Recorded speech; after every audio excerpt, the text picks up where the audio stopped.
నేలతల్లి కార్యక్రమానికి స్వాగతం. మన ప్రకృతిలో దొరికే వనరులను ఉపయోగించుకొని పెట్టుబడి లేని వ్యవసాయం చేయడమే లక్ష్యంగా కొంతమంది రైతులు ప్రకృతి వ్యవసాయం చేస్తున్నారు. ఇందులో దేశీ ఆవు కీలక పాత్ర పోషిస్తోంది. ప్రత్యక్షంగానూ పరోక్షంగానూ ఎన్నో ప్రయోజనాలను పొందుతున్న మనకు వ్యవసాయంలో ఈ ఆవు పాత్ర ప్రాముఖ్యత ఏంటి?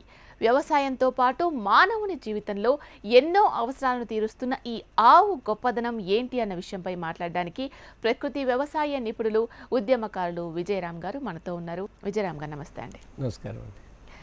చాలా ముఖ్యమైనది దేశీ ఆవు. ప్రకృతి వ్యవసాయం చేసే వాళ్ళకి కావచ్చు, అలాగే ఓన్గా ఇంట్రెస్ట్ ఉన్న వాళ్ళకు కూడా, అంటే చాలా వరకు పిల్లలకు ముఖ్యంగా చూసుకున్నట్లయితే పాలు, పెరుగు, నెయ్యి ఇవన్నీ కూడా ప్యూర్గా ఇవ్వాలి అంటే ఆవు కంపల్సరీ అంటారు.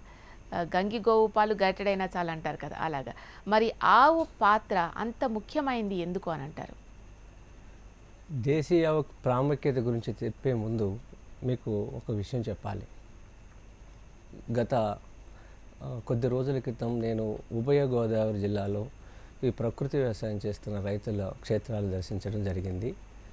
చాలా సంతోషకరమైన వార్త ఏంటంటే ప్రతి 5-6 ఇంటికి మళ్ళీ దేశీ ఆవు ఒకటి కనబడుతుంది. గతంలో ఇలాంటి దృశ్యాలు చూడలేదు. ఇది ఒక మంచి పరిణామం అని చెప్పుకోవచ్చు. అంటే భవిష్యత్తులో మంచి గ్రామంలో ఒక వెలుగు వస్తుందంటాకి ఇది ఒక నిదర్శనం. దీంట్లో ముఖ్య పాత్ర వహించిన మహనీయులు ఒక ముగ్గురున్నారు. శ్రీ చాగంటి గారు ప్రవచనాల ద్వారా కానీ, శ్రీ సుభాష్ పాలేకర్ గారు వ్యవసాయ విధానంలో గోవు పాత్ర చెప్పడం వల్ల కానీ, రాజీవ్ దీక్షిత్ గారి ప్రసంగాల ద్వారా కానీ, ఏదైతేనే గ్రామాల్లో మళ్ళీ ఆ గో సంతతి కళ అనేది చాలా స్పష్టంగా కనబడుతుంది. ఇది మంచి పరిణామం అని చాలా ఆనందంగా ఉంది. రెండో వైపు జరుగుతున్న నష్టం ఒకటి ఉంది. మనం ఒక చిన్న అవసరానికి యూజ్ అండ్ త్రో అనే ఒక కల్చర్ తీసుకొచ్చి ఇంట్లో ఏ చిన్న కార్యక్రమం అయినా దైనందిక జీవితంలో పాలిథిన్ క్యారీ బ్యాగ్స్ అనేది విచ్చలవిడిగా వాడుతున్న దృశ్యాలు కూడా ఆ 2 జిల్లాలో చూడటం జరిగింది. అక్కడ 1 ఇంచు భూమి ఖాళీగా ఎక్కడా ఉండదు. మరి ప్రతి గ్రామం ప్రారంభ దశలో కానీ చివరిలో కానీ పెద్ద ప్లాస్టిక్ డంపు ఏర్పడిపోయింది, అతి చిన్న గ్రామంలో కూడా. అంటే అక్కడ అధికారులను కలిస్తే కూడా ఈ చెత్త వేయటానికి మాకు చోటు లేదు అని చెప్పి, మనకి ఎక్కడైతే నీళ్లు కాలువలు ఉన్నాయో, చెరువులు ఉన్నాయో వాటిల్లోనూ లేదా పంట పొలాలు చివరగా వేసి ప్రతిరోజు నిత్యం రావణ కాష్టలాగా అది మంటతానే ఉంది ప్రతి చిన్న గ్రామంలో కూడా. అంటే ఒకవైపు ప్రకృతి వ్యవసాయం వైపు మారుతున్నారు, రసాయనాలు తగ్గించారు, కొన్ని ప్రాంతాల్లో దోమల సంఖ్య తగ్గింది, నీళ్లు తక్కువతో సేద్యం చేస్తున్నారు, ఆవుల సంతతి పెరుగుతుంది. ఇవన్నీ దృశ్యాలు చాలా సంతోషంగా అనిపిస్తుంటే, ఈ పాలిథిన్ అనేది వాడకుండా మీరు జీవించాలి అనే దానికి HMTVని ఎవరైతే ప్రేక్షకులు చూస్తున్నారో, ప్రకృతి వ్యవసాయం ఆచరిస్తున్నారో వాళ్ళందరికీ మనస్ఫూర్తిగా ఒకసారి కోరుకుంటున్నాను. మనం నేల పొరల్ని నిస్సారం చేస్తే మనుగడ అనేది కష్టము. ప్రతిరోజు తగలబెడటం వల్ల విషవాయువులు పెరుగుతున్నాయి, భూతాపం పెరుగుతుంది, భూగర్భ జలాలు ఒత్తిడికి లోనవుతున్నాయి.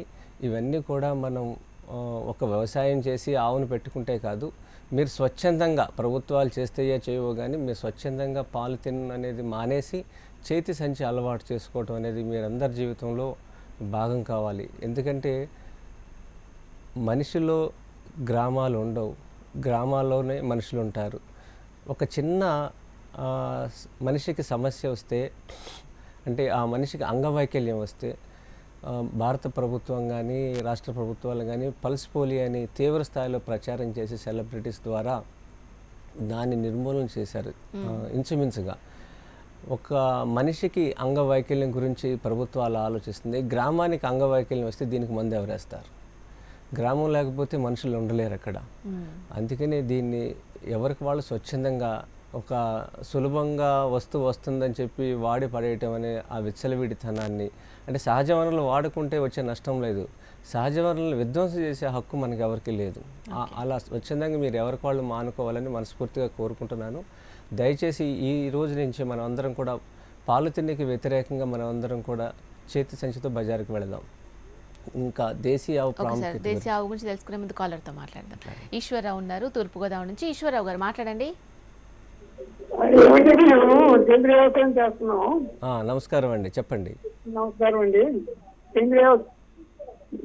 మీరు టీవీ మేము టైం చూడొద్దంటే కోసం ఫోన్లో చెప్పండి. చేస్తున్నామమ్మా. చేస్తున్నారు, సంతోషం అండి, చెప్పండి. చేస్తుంటే అది వరిసేను మాదంతా వరిసేనమ్మా 4 ఎకరాలు. అయ్యా 4 ఎకరాలు అయితే ఇప్పుడు అది అంతా కింద నుంచి ఎర్రగా పండిపోతుందని చేను. అది ఏం కొట్టాలో తెలక ఆగిపోయాం. అంటే మీరు ఏ విధానం చేస్తున్నారు? పాలేకర్ గారి విధానాన్ని ఆచరిస్తున్నారా? సుభాష్ పాలేకర్ గారిని ఆచరిస్తున్నారా విధానాన్ని? అండి ఆ?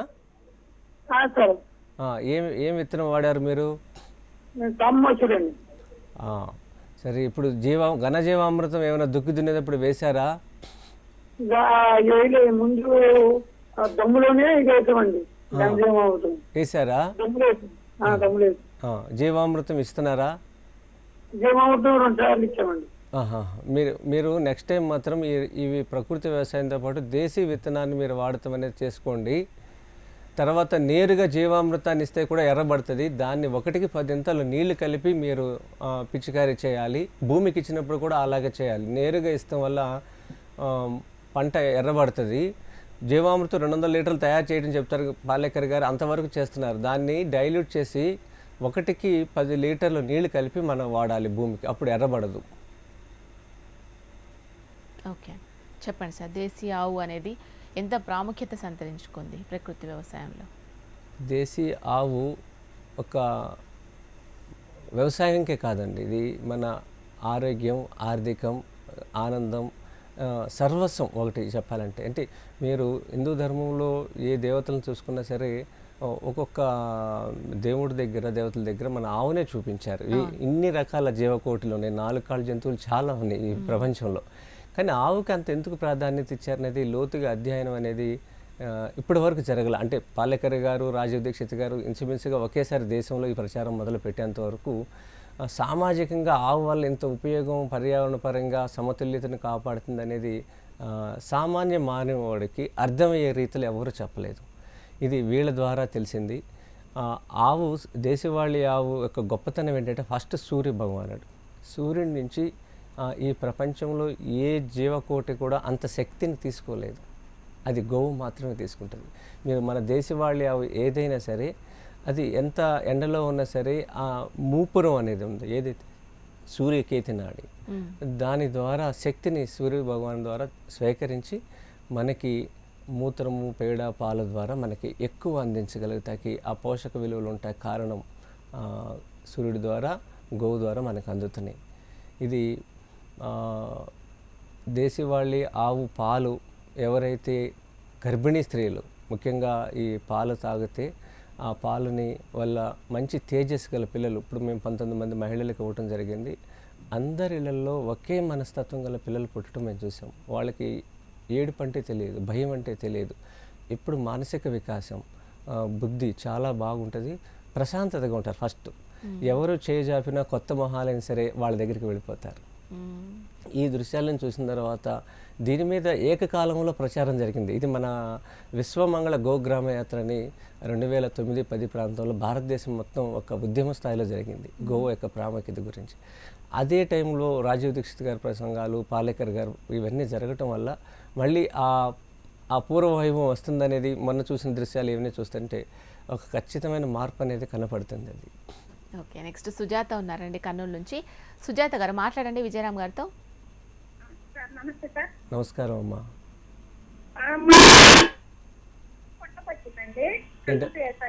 ఏంటమ్మా? మాది వర్షాలు ఇప్పుడు పిల్లు పట్ట మీద వస్తాయి. అమ్మా ప్రకృతి వ్యవసాయమే చేస్తున్నాము 2 ఎకరాలు. సంతోషం. ఏ జిల్లా నుంచి చేస్తున్నారు? కర్నూలు జిల్లా కోస్పాడు మండలం శ్రీనివాసపురం గ్రామం. సంతోషం. ఆవు ఉందా? దేశవాళీ ఆవు ఉందా మీకు? నాటా ఉందండి, ఒంగోలు జాతి. ఓ సంతోషం అమ్మా. చెప్పండి, ఇప్పుడు ఏమన్నా మీకు ఎలా ఉంది, పంట ఎలా ఉంది? చాలా బాగుందండి. కాకపోతే ఇప్పుడు పట్ట మీద ఉంది కదా, మెడీరికి వస్తుంది అంటున్నారు. మేడం వస్తుంది అంటున్నారా, వచ్చిందా అది చెప్పండి. రాలేదు. ఏం కొట్టాలని? ఏం కొట్టమాకండి. ఏమి రానప్పుడు ఏం కొట్టద్దు. ముందు జాగ్రత్తగా నియమస్తం చేయండి. విత్తనం ఏది మీరు వాడుకున్నారు? 52 ఈసారి నెంబర్లు పక్కకి పెట్టేసి దేశవాళీ విత్తనాలు కార్యాలయానికి పంపించండి, మేము ఇస్తాము. మీరు ఎంత చక్కగా చేస్తున్నారు, దానికి తోడు దేశీయ విత్తనం అయితే ఇంకా బాగా పంట వస్తుంది. ముందు జాగ్రత్తగా ఇప్పుడు మీరు చేసుకుంటే నీమాస్త్రం ఒకసారి వాడండి, పొట్ట మీదకి వచ్చిన తర్వాత పుల్ల మజ్జిగ వాడండి. దేశవాళీ ఆవు మజ్జిగ ఒక 4 నుంచి 5 రోజులు పుల్లబెట్టి నీడన 1కి 16 లీటర్ల నీళ్ళు కలిపి, లీటర్ మజ్జిగకి 16 లీటర్ నీళ్ళు కలిపి పిచికారీ చేయండి. ఓకే. ఈ వ్యవసాయంతో పాటు పెరుగుతున్న టెక్నాలజీని ఎక్కువ యూస్ చేసుకుంటున్నారు. ట్రాక్టర్స్ ఎక్కువ వస్తున్నాయి దున్నడానికి. అంటే అంతకుముందు ఆవుతో పాటు దున్నిచ్చేవాళ్ళు, భూమి కూడా సారం పెరుగుతుందని. కానీ టైం టేకింగ్ అనో లేకపోతే చాలా త్వరగా అయిపోతుందనో కానీ ఈ ట్రాక్టర్స్ని వాడడం, ఈ దున్నడానికి ఆవుని ఉపయోగించట్లేదు. దీన్ని మీరేమంటారు మరి? ఇంకొక శుభవార్త అండి. ఇప్పుడు సేవతో కలిసి కొన్ని సంస్థలు ముందుకు వచ్చినవి. దేశవాళీ ఎద్దులు గిత్తలు తరలిస్తున్నారు స్లాటర్ హౌస్కి. ఈ క్రమంలో 300 గిత్తల్ని ఆవులను పట్టుకున్న సంస్థలు మాతో కలిసి పనిచేస్తున్నాయి. మీకు ఈ ప్రకృతి వ్యవసాయం చేస్తున్న వాళ్ళు ఎవరైనా మీకు ఆర్థిక పరిస్థితుల్లో కానీ ఆవు తీసుకుందామని ఒక ఆలోచనకి వస్తే, ఎద్దు కానీ నేరుగా కార్యాలయానికి రావాలి. కానీ మీరు వచ్చేటప్పుడు ఖచ్చితంగా ఒక దీనికి సంబంధించిన హామీ పత్రం మీరు తీసుకురావాలి. ఎవరి నుంచి అంటే మీ ప్రాంతంలో ఉన్న గుడి పంతులు గారి దగ్గర నుంచి కానీ బడి పంతులు గారి దగ్గర నుంచి. గ్రామ సర్పంచ్తో మాకు సంబంధం లేదు. ప్రభుత్వాలు మారుతూ ఉంటాయి, వీళ్ళు మారుతూ ఉంటారు, కానీ అక్కడ స్థిరంగా ఉండేది పంతులు గారులే. అందుకనే వాళ్ళకి ఈ బాధ్యత అప్పచెబుదాం అనుకుని వాళ్ళు మిమ్మల్ని గుర్తిస్తా వీళ్ళు ప్రకృతి వ్యవసాయం చేస్తున్నారు అని వాళ్ళు సిఫార్సు చేస్తే మేము వాళ్ళకి మా సంస్థతో కలిసి పనిచేస్తున్న కొన్ని సంస్థల వాళ్ళకి మేము సిఫార్సు చేస్తాము. ఎద్దులు రెడీగా ఉన్నవి, చాలా బలిష్టంగా ఉన్న ఎద్దులు ఉన్నవి, అలాగే కొన్ని ఆవులు కూడా ఉన్నవి. ఇవి పాలు మాత్రం ఏవో ఆవులు ఒక 1/2 లీటర్ పాలు ఇస్తే కానీ మనకు కావాల్సిన జీవామృతానికి చక్కగా సరిపోతాయి. దీనికి ఎవరైనా మీకు ఇంట్రెస్ట్ ఉంటే నేరుగా మాకు ఫోన్ చేయొద్దు. వాళ్ళ నుంచి మీరు ఒక హామీ పత్రం తీసుకుని స్వయంగా వస్తే మీకు 4-5 రోజుల్లో ఆ ఉన్న గో సంతతిని మీకు అందజేస్తాము. అలాగే గానగ దేశవాళీ ఎద్దుతో గానగ తిరుగుతుంది. ఆ గానగ మా క్షేత్రంలో 4 ఉన్నాయి. గత వారం ప్రచారం చేసిన హెచ్ఎంటీవీ వాళ్ళకి ఆ కార్యక్రమం చూసిన తర్వాత మాకు ఆ గానగులు కావాలని అడుగుతున్నారు. ఈ గానకి ట్రైనింగ్ ఇచ్చేవాళ్ళు చిత్తూరు జిల్లాలో వినోద్ రెడ్డి అని ఒక ఆయన ఉన్నారు. ఆయన ఇప్పుడు వరకు ఒక 15 మంది ఇలా చేస్తున్న వ్యక్తులకి ఆయన ట్రైనింగ్ ఇవ్వటం జరుగుతుంది. 5 రోజులు ఈ ట్రైనింగ్ జరగబోతుంది. దీనికి సంబంధించి కూడా మీరు వివరాలు కావాలంటే నేరుగా కార్యాలయానికి సంప్రదిస్తే వాళ్ళ వివరాలు కూడా ఇస్తాం. కానీ ఈ కార్యక్రమం 5 రోజులు ఉంటుంది, నేర్చుకునే కార్యక్రమం. ఈ ఆసక్తి ఉన్న వాళ్ళు నేరుగా సంపాదిస్తే ఆ వివరాలు అందజేయగలుగుతాం. ఇప్పుడు టెక్నాలజీని వాడాల్సిన అవసరం అనేది పాలేకర్ గారు పూర్తిగా టెక్నాలజీకి వ్యతిరేకం కాదు. కానీ మనం వీలైనంత వరకు మన భూమిలో ఎలాంటి యంత్రాలు లేకుండా సేద్యం ద్వారా, ఎద్దు సేద్యం ద్వారా మనం భూమిని చాలా బాగా మృదువుగా తయారు చేయగలుగుతాం అన్నమాట. ఒక ట్రాక్టర్ వాడండి కొని మీరు పండించిన ధాన్యాన్ని నగరంలో అమ్ముకుంటాకి రవాణాకి మాత్రమే వాడాలి, కానీ మీ భూమిలో దున్నటానికి కాదు అంటారు. ఆ దున్నటానికి కావాల్సినవన్నీ వానపాములు ఎర్రలు అన్నీ కూడా భూమిలోనే ఉన్నాయి. మీరు ఏదైతే ఆ 2000 నుంచి 3500 కేజీలు బరువు ఉండే ఆ ట్రాక్టరు నేల పొరలని నిస్సారం చేసేసి కంప్రెస్ చేసేస్తుంది. అందుకని మళ్ళీ వర్షపు నీళ్ళు భూమిలో ఇంకటానికి చాలా ఒక అడుగు మంచి వైపు వేస్తే 4 అడుగులు వెనక్కి వెళ్తాం. అందుకని యంత్రాలు భూమిలో దింపకుండానే మనం ఈ టెక్నాలజీ ఉపయోగించుకోవాలి. ఓకే సార్, నెక్స్ట్ అనిల్ ఉన్నారండి గుంటూరు నుంచి. అనిల్ మాట్లాడండి విజయరామ్ గారితో. హలో, నమస్కారం అండి, చెప్పండి. నమస్కారం సార్. హలో, చెప్పండి చెప్పండి అయ్యా, చెప్పండి.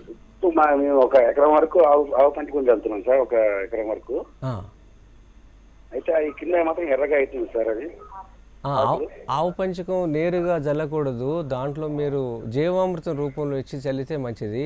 కానీ 1కి 10 లీటర్ల నీళ్లు కలిపి చల్లాలి, నేరుగా చల్లకూడదు. అంటే సార్ ఇప్పుడు చల్లుతున్నా కానీ అట్లా వారానికి ఒకసారి కొడుతున్నాం సార్. అంటే మందు స్ప్రే చేస్తున్నాం డైరెక్ట్ అట్లనే. అంటే భూమికి ఇంతవరకు జీవామృతం కానీ ఘన జీవామృతం కానీ ఇచ్చారా? ఆ రోజు అది 4 టన్నులు ఇచ్చింది సార్.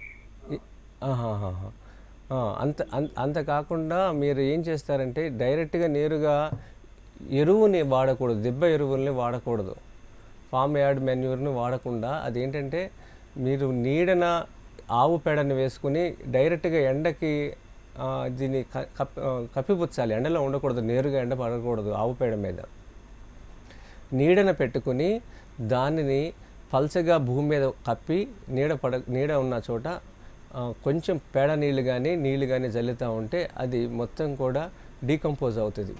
ఈ ఎరువు మనం డైరెక్ట్గా ఎండలో పడేసి ఆ ఎరువుని పొలాల్లో వాడుతున్నారు చాలామంది. దాంట్లో 2-3 ట్రాక్టర్లు వాడుతున్నామని అంటారు. దీంట్లో మేలు రకం ఉండే ఏదైతే బ్యాక్టీరియా ఉందో నీడ లేకపోవటం వల్ల అవన్నీ చనిపోతున్నాయి. లోపల ఉన్నది అంతా కుళ్ళిపోతుంది. మనకి పండు కుళ్ళకూడదు, పండితేనే తినగలుగుతాం. కుళ్ళిపోయిన పండు తినలేం కదా. అప్పుడు ఈ ఎరువు అంతా కూడా కుళ్ళిపోతుంది. దీని నుంచి చాలా గ్రీన్ హౌస్ గ్యాసెస్ అన్నీ ఇక్కడ ఎక్కువ రిలీజ్ అవుతున్నాయి.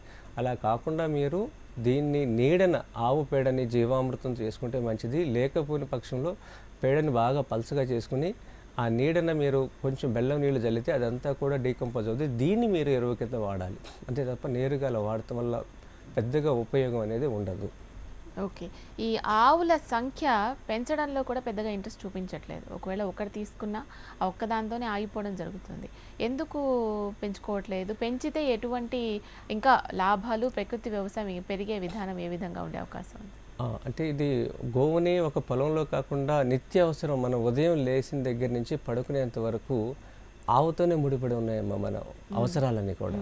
ఇప్పుడు ప్రతిదీ కూడా మనం ఎంఎన్సీ కంపెనీ వస్తువులు లేదా సూపర్ మార్కెట్లో దొరికే వస్తువులతోనే జీవితం గడుపుతున్నాం. అసలు ఆవు పిడకతో ఒకప్పుడు అదే జరిగేది. చక్కగా కాల్చిన దాంతో పళ్ళు తోముకుంటే మనకి చిగుళ్ళు వాపు, రక్తం కొంతమందికి వస్తుంది. వేడి నీళ్ళు కానీ లేకపోతే టీ కానీ లేకపోతే శీతల పానీయాలు కానీ తాగేవాళ్ళు వాళ్ళకి పళ్ళు లాగుతూ ఉంటాయి ఈ పేస్ట్ వల్ల. మీరు దీంట్లో మీకు మార్కెట్లో దొరికే సైంధవ లవణము, అలాగే త్రిఫల చూర్ణాలు, ఆవు పిడక పొడి ఇవన్నీ కలిపి పళ్ళపొడి తయారు చేసుకుంటే ఇవి గోవు నుంచి వచ్చే ఉత్పత్తులేవి. కొన్ని రకాల ఆయుర్వేదం షాపులో దొరుకుతాయి. ఇవి చాలా ఖర్చు తక్కువతో ఉన్నవి. ఇవి తయారు చేసి చుట్టుపక్కల నలుగురికి ఇచ్చినా కూడా ఆ ఫలితాలు చూసిన తర్వాత దానంతట అదే దీన్ని మెరుగుపడుతుంది. ఇలా ఒక ఆర్థికంగా కూడా ఇలాంటివి మనం చేసుకోవాలి. అలాగే స్నానం చేయటానికి, పళ్ళు శుభ్రం చేసుకున్నాక స్నానం చేయటానికి ఆవు మూత్రంతో తయారు చేసిన బావంచాలు, గంధ కచూరాలు ఇవన్నీ వేసి మరిగించిన కషాయం ఏదైతుందో అది తలస్నానానికి, షాంపూకి మంచిది. ఈ చుండ్రు ఉన్న వాళ్ళకి, దురదలు ఉన్న వాళ్ళకి, హెయిర్ హార్డ్గా ఉన్న వాళ్ళకి ఇది బాగా పనిచేస్తుంది. కొంచెం నువ్వుల నూనె పెట్టుకుని దీంతో తలస్నానం చేస్తే ఎయిర్ కండిషన్ చాలా బాగుంటుంది అన్నమాట.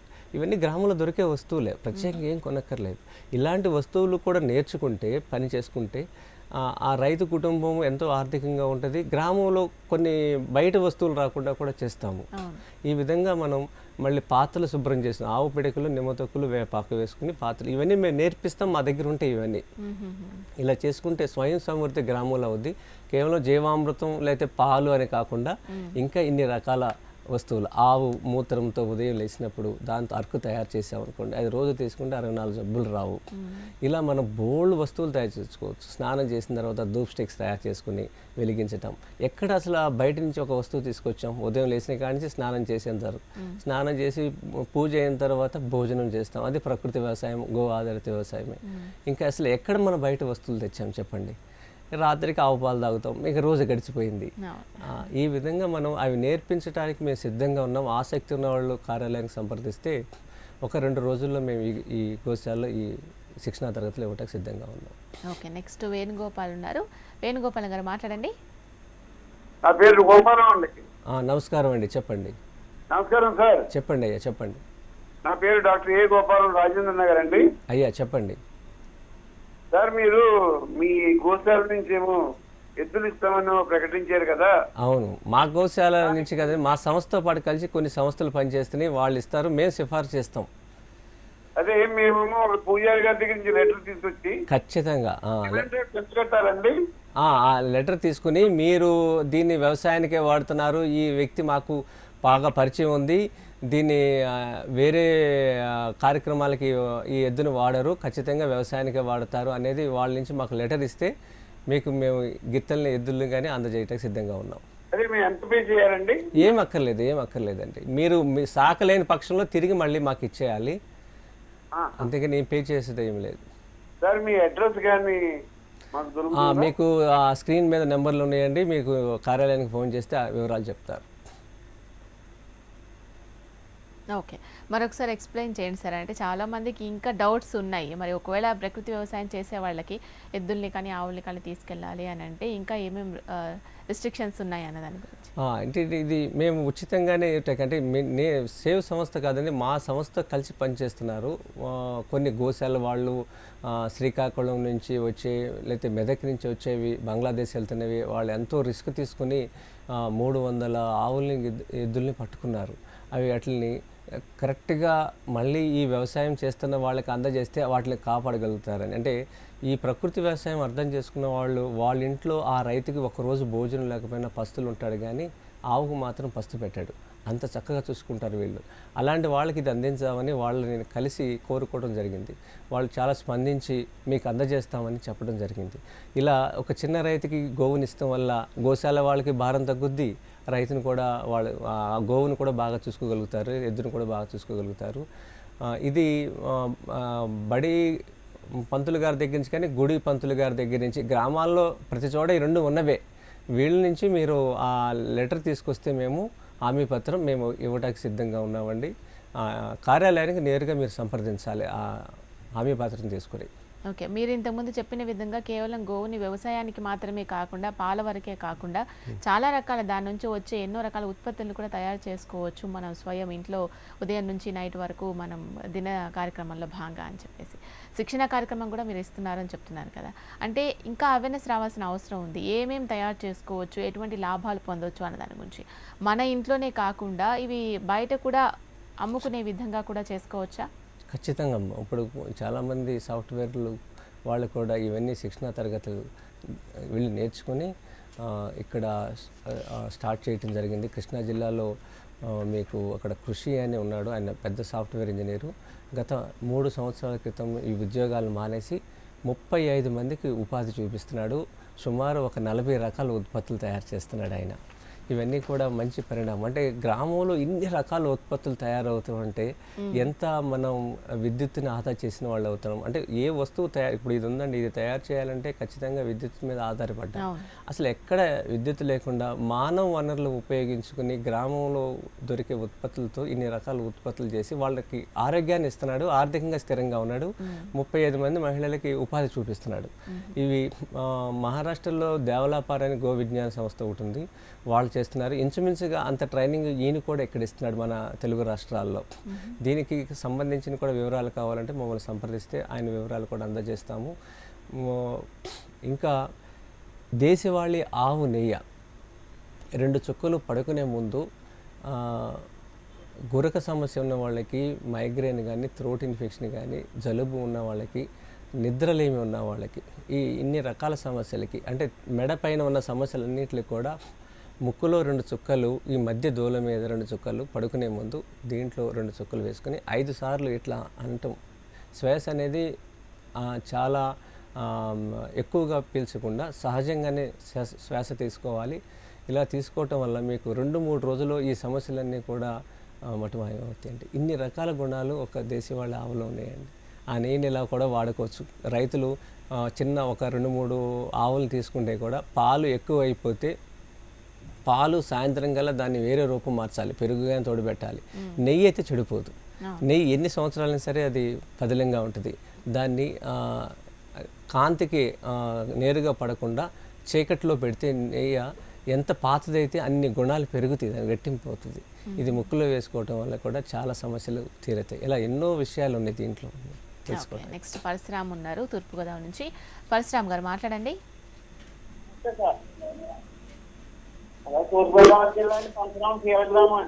నమస్కారం అండి, చెప్పండి. అదే ఇప్పుడు దాకానే మాకు ఆవులంటే ఇంత ఇంట్రెస్ట్ అండి. ఇంట్రెస్ట్ నాకు 2 ఆవులు ఉన్నాయి సార్. మాకు ఆవులు మేపుదామని ఆవులతో చాలా మంచిదని మా కుటుంబం అంతా అనుకుంటున్నాం. అవునండి, చూశానండి. మన మీ జిల్లాలో పర్యటించాను, చాలా ఇళ్లలో ఆవులు వచ్చినాయి, చాలా సంతోషం అనిపించింది. ఆవులు 2 ఆవులు కొనుక్కుని నేను అప్పుడు ఒక చిన్న దోణలోకి వచ్చి ఒకసారి దాన్ని మేపి తయారు చేసి మళ్ళీ 2 దోణలు అయింది సార్. దానికి ఇప్పుడు మీ ప్రోగ్రాం చూసి ఆవుల గురించి ఆసక్తి వచ్చి ఇంకొక చూడగానే మాకు ఇస్తారేమో మేడికామని. రండి, మీరు కార్యాలయానికి రండి. మీరు చేస్తున్న పని చాలా అభినందనలు. కానీ వ్యవసాయం కూడా చేయండి. మీకు వ్యవసాయ భూమి ఉంటే కానీ ఈ ప్రకృతి వ్యవసాయం చేయండి జీవామృతంతో, ఇంకా మీకు మంచి ఆరోగ్యం దొరుకుద్ది. ఓకే, మీ వ్యవసాయ క్షేత్రంలో ఆవులను ఏ ఏ విధాలుగా ఉపయోగిస్తున్నారు? ఇప్పటికీ మేము పొలం దున్నటానికి ఎద్దుల్ని ఉపయోగిస్తున్నాము, గోసంతతి ఎద్దుల్ని ఉపయోగిస్తున్నాము. అలాగే గానగా ఉపయోగిస్తున్నామమ్మా. నూనె తీట, కొబ్బరి నూనె, నువ్వుల నూనె, పల్లి నూనె తీస్తున్నాము, దీనికి ఉపయోగిస్తున్నాము. అలాగే రవాణాకి ఈ ఆవులు గడ్డిని తీసుకురావడానికి సంబంధించిన రవాణాకి కూడా ఎద్దులను ఉపయోగిస్తున్నాము. ఎక్కడ కూడా ఒక ఇంధనం చుక్క అనేది లేదు. మేము ఈ ఈ కార్యక్రమం 365 రోజుల్లో ఈ విధంగా గోవుని, గోసంతతిని, ఒక 80 ఆవులు, దూడలు ఉన్నవి. అలాగే నీటి నిల్వను కూడా చెరువు తవ్వుకోవడం జరిగింది. వర్షపు నీళ్ళని సేకరించి వాటితోనే సంవత్సరం మొత్తం కూడా మాకు ఏ సమస్య రాకుండా ఆ చెరువు మమ్మల్ని కాపాడుతుంది. Okay okay, thank you so much అండి. ప్రకృతి వ్యవసాయంలో అసలు ఏ విధంగా మనకు ఆరోగ్యం ఉంటుంది, అలాగే ముఖ్యంగా దేశీ వాళ్ళ ఆవుని మనం ఇంట్లో కంపల్సరీగా ఎందుకు ఉంచుకోవాలి అనే దాని గురించి చాలా చక్కగా తెలియజేశారు. ఎందుకంటే చాలామందికి అవగాహన లేదు, అవగాహన లేక కూడా చాలా బయట వాటికి అలవాటు పడిపోతున్నారు. మళ్ళీ ఇప్పుడు ఆరోగ్యం గురించి ఆలోచన వస్తుంది, కానీ ఏది తీసుకోవాలి, ఏది పర్ఫెక్ట్, ఏది ఎలా వాడాలి అనేది కూడా చాలామందికి తెలియకుండా అదొక క్రమంలో వెళ్ళిపోతూ ఉంది. సో చాలా చక్కని విషయాలు మాకు తెలియజేశారు. Thank you so much. ధన్యవాదాలు.